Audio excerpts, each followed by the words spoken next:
Bendiciones. Les habla el pastor Arturo Bonilla, a nombre de Ministerio Viviendo la Sana Doctrina. Esperamos que este pequeño estudio sea de mucha bendición y que te pueda nutrir de la palabra de Dios. El día de hoy vamos a hablar de un varón conforme al corazón de Dios. Y para eso vamos a leer en 2 de Samuel, capítulo 9, versículo 1, 2 y 3. Dice: Dijo David: ¿Ha quedado alguno de la casa de Saúl a quien haga yo misericordia por amor a Jonatán? Y había un siervo de la casa de Saúl que se llamaba Siba, al cual llamaron para que viniese David. Y el rey le dijo: ¿Eres tú Siba? Y él respondió: Tu siervo. Y el rey le dijo: ¿No ha quedado nadie de la casa de Saúl a quien haga yo misericordia de Dios? Y Siba respondió al rey: Aún ha quedado un hijo de Jonatán, lisiado de los pies. El libro de Romanos, capítulo 15, versículo 4 dice: Porque las cosas que se escribieron antes, para nuestra enseñanza se escribieron, a fin de que por la paciencia y la consolación de las Escrituras tengamos esperanza. Esto quiere decir, amado hermano, que toda la Biblia, las historias relatadas del Antiguo Testamento, cuando leemos, por ejemplo, el libro de los Reyes, las Crónicas, el libro de Job, todo esto fue escrito porque todo esto nos da una enseñanza espiritual a nosotros. Y tiene el propósito de que a través de esta escritura tengamos paciencia, consolación y esperanza.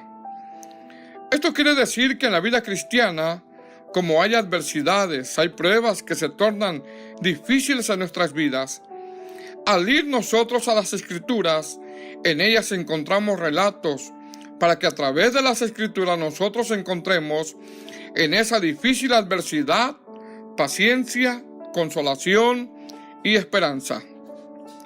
¿Qué significa la palabra paciencia? Esta palabra en el original significa aguante bajo peso de circunstancias. También significa resistir. También significa estar de pie ante difíciles situaciones y también significa perseverar. ¿Qué significa la palabra consolación?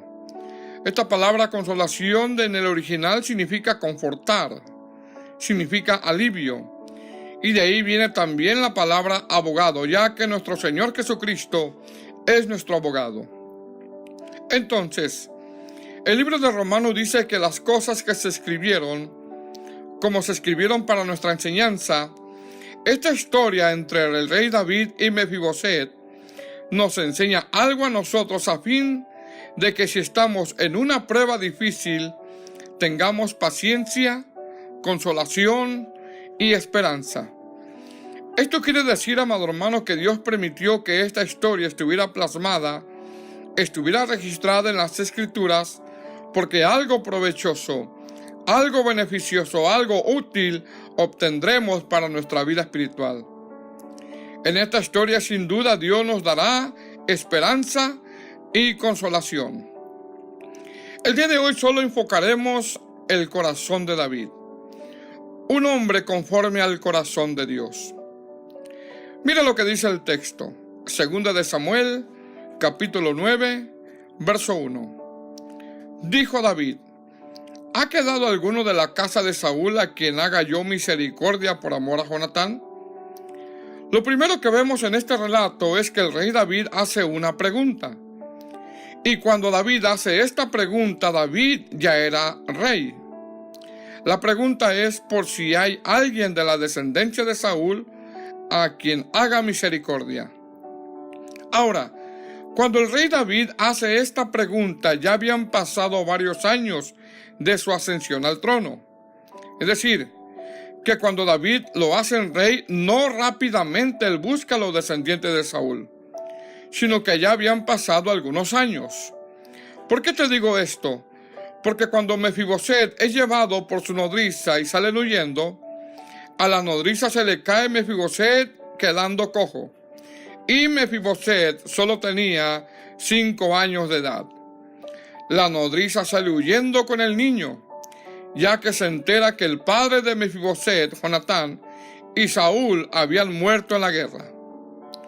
Por eso dice en 2 Samuel capítulo 4, verso 4. Y Jonatán, hijo de Saúl, tenía un hijo lisiado de los pies, tenía 5 años de edad. Entonces, cuando el rey David pregunta por si hay alguien de la descendencia de Saúl para hacer misericordia, y viene Mefiboset y se presenta ante el rey David, Mefiboset ya era un hombre. Mire lo que dice 2 Samuel capítulo 9, versículo 6. Y vino Mefiboset, hijo de Jonatán, hijo de Saúl, a David, y se postró sobre su rostro, e hizo reverencia, y dijo David: Mefiboset. Y él respondió: He aquí tu siervo. Esto habla, amado hermano, de que Dios tiene su tiempo. Esto habla de que Dios cumple sus promesas. Esto habla de que Dios es fiel. Y en esta narración nos da a nosotros consolación y esperanza de que si tú estás en una difícil prueba, en una difícil adversidad, o de que si estás orando por tu cónyuge, por tus hijos, tengamos paciencia, sigamos orando por ellos porque Dios tiene su tiempo. Entonces David pregunta: ¿ha quedado alguno de la casa de Saúl a quien haga yo misericordia por amor a Jonatán? Ahora, en este texto también la palabra del Señor nos muestra el corazón de David. Un varón, un corazón conforme al corazón de Dios.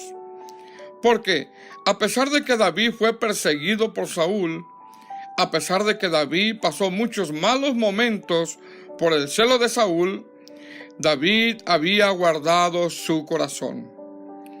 Pero meditemos detenidamente. David fue perseguido por Saúl.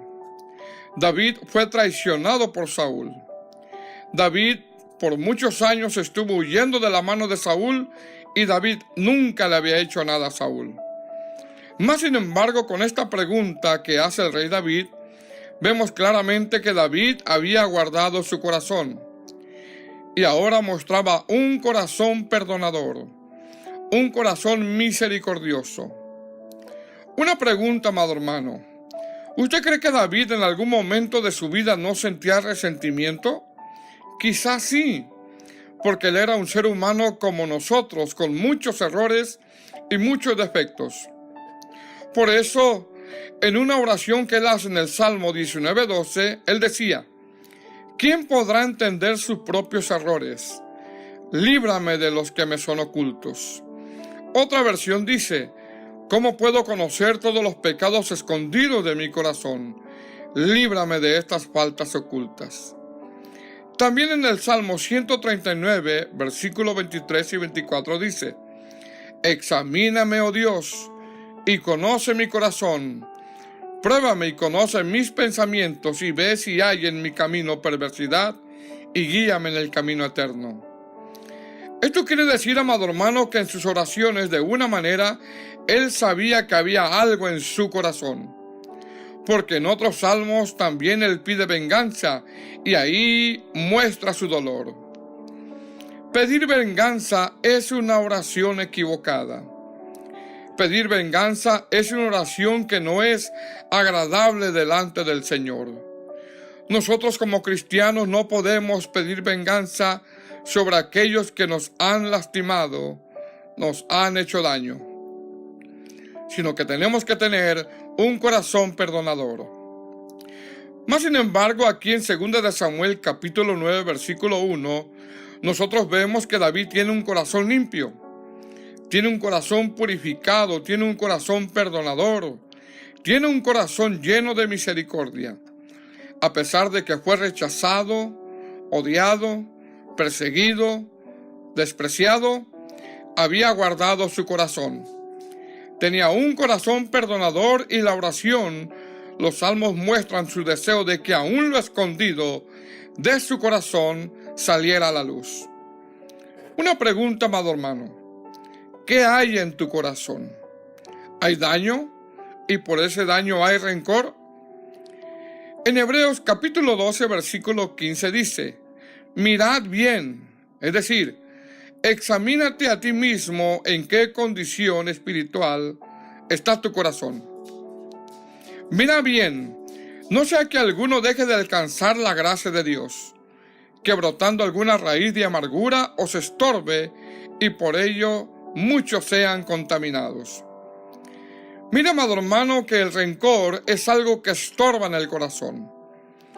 ¿Qué significa la palabra amargura? Esta palabra viene del griego que es un veneno punzante. ¿Qué significa la palabra estorbe? Esta palabra en el texto original quiere decir fastidio.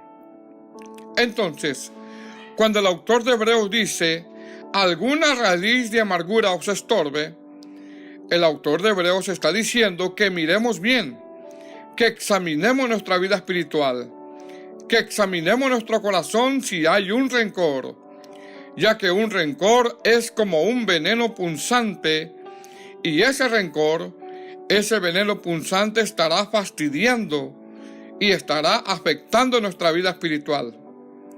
Lo más terrible es que también los que están cerca de nosotros corren el riesgo de que sean contaminados. Entonces, cuando David pregunta por alguien de la descendencia de Saúl, pregunta porque quería hacer misericordia. Y esto habla de que a través de la oración guardó su corazón y no había ninguna raíz de amargura, ya que tenía un corazón perdonador. Entonces dice el texto, segunda de Samuel, capítulo 9, versículo 1. Dijo David, ¿ha quedado alguno de la casa de Saúl a quien yo haga misericordia por amor a Jonatán? Ahora, aquí vemos también, amado hermano, que el rey David quería hacer el bien. Aunque mal le había pagado Saúl, él quería hacer el bien. El apóstol Pablo en Gálatas 6:9 dice, no nos cansemos pues de hacer el bien, porque a su tiempo segaremos si no desmayamos. ¿Qué significa la palabra bien? Esta palabra bien viene de la raíz original que quiere decir lo recto, lo honrado o lo que glorifica a Dios. Entonces, esto nos enseña de que a pesar de que a David le hicieron mal, él quería hacer lo recto. Él quería hacer lo honrado. El rey David con esta acción estaba glorificando a Dios. Verso 2. Y había un siervo de la casa de Saúl que se llamaba Siba, al cual llamaron para que viniese David, y el rey le dijo, ¿eres tú Siba? Y él respondió, tu siervo. Verso 3. Y el rey le dijo, ¿no ha quedado nadie de la casa de Saúl a quien haga yo misericordia de Dios? Y Siba respondió al rey, aún ha quedado un hijo de Jonatán lisiado de los pies. También esto habla, amado hermano, de que siempre hay necesidad.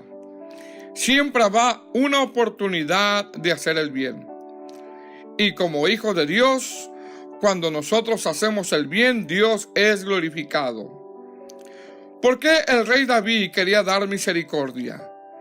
Porque él en toda su vida había experimentado la misericordia de Dios. Entonces, esta narración, amado hermano, nos enseña, número 1, que a pesar de que alguien te haya lastimado, te haya despreciado, pide en oración que tengamos un corazón perdonador. Esto nos enseña también que guardemos nuestro corazón. Número 2, esta narración nos enseña que Dios tiene su tiempo para responder a nuestras oraciones. Así como pasó mucho tiempo para que Mefiboset fuera restaurado, de la misma manera Dios tiene su tiempo con aquellos por los que estamos orando. Dios, amado hermano, tiene su tiempo para responder nuestras oraciones. Número 3. Esta narración nos enseña que en cuanto tengamos oportunidad de hacer el bien, hagamos el bien. Número 4. Esta narración nos enseña que siempre hay necesidad y que a través de nuestras acciones podemos glorificar a Dios. Número 5.